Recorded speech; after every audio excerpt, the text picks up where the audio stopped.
Bonsoir à toutes et à tous. Merci d'être là. C'est un plaisir de vous voir, de vous regarder. Et je suis ici pour vous présenter quelques extraits en musique d'un roman qui s'appelle Fellini Blues. Je crois que vous allez dire qui était Fellini dans notre mémoire. En quelques mots, il s'agit d'un modeste employé d'une bibliothèque de quartier qui est en fait un manutentionnaire qui travaille toute la journée des livres qu'il n'a pas lus. Il en souffre. C'est un homme jeune, grand amateur de vin, qui n'est pas un séducteur, mais qui plaît presque malgré lui à des femmes qui apprécient son allure, sa discrétion et sa bienveillance. On a donc un portrait de ces différentes compagnies.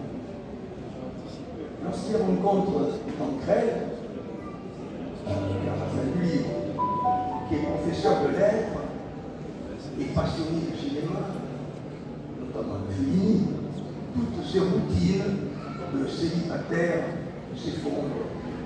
C'est le grand amour qui commence une nouvelle vie. Voilà, une présentation.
Valentin n'ignore pas que sa mère, chez qui il vit, veille sur lui comme l'apiculteur sur les abeilles.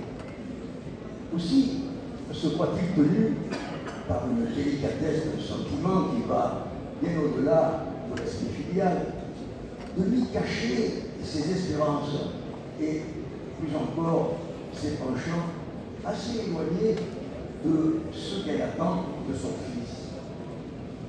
Impossible de lui confier sa secrète prédilection qui s'apparente à de la tendresse pour certains crus du Languedoc, les rouges surtout, quand ils possèdent des notes denses, calcaires, avec des fragrances de figues et de mûres lesquelles s'assortissent merveilleusement à ces cordes vocales, un brin éraillé, au point qu'il n'est pas rare de les entendre résonner harmoniquement dès le premier cruchon.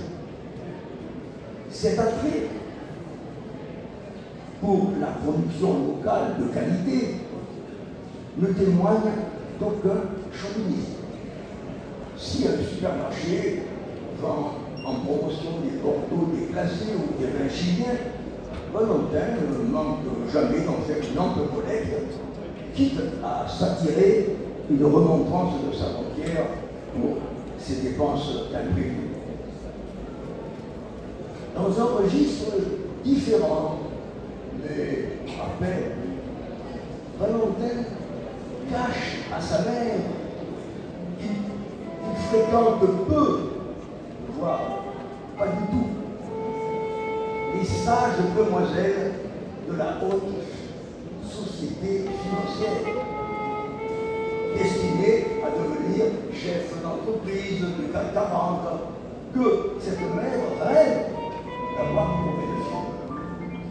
Soyons plus clairs, Valentin s'amourache exclusivement de partenaires à grande valeur ajoutée.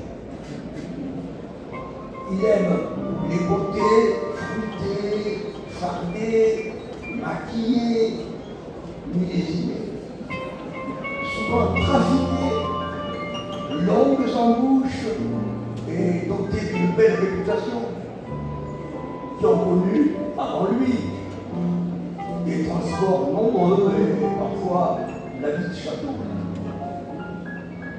Peu lui importe que ces séductrices aient grandi en Bourgogne, en Pays d'Or ou sous le soleil d'Algérie. Amateur de vendanges tardives, il apprécie la saveur généreuse des Vénus expérimentées, c'est pourquoi il fréquente en fin de semaine les bodegas propices aux rencontres sans lendemain, où bien des lecteurs hypocrites, des semblables du frère, refuseraient de le suivre. À tel point que, sans vouloir dénoncer personne, j'ai le devoir de signaler que le personnage que j'ai choisi comme représentant romanesque de la société civile mène de front deux vies perpendiculaires. L'officiel, partagé entre son emploi et sa mère, est réglé, stable, loyal, économe, impeccablement routinière. L'autre, la secrète, inconvenante, se consacre aux débordements éphémères que la nature a conçus pour la survie de l'espèce.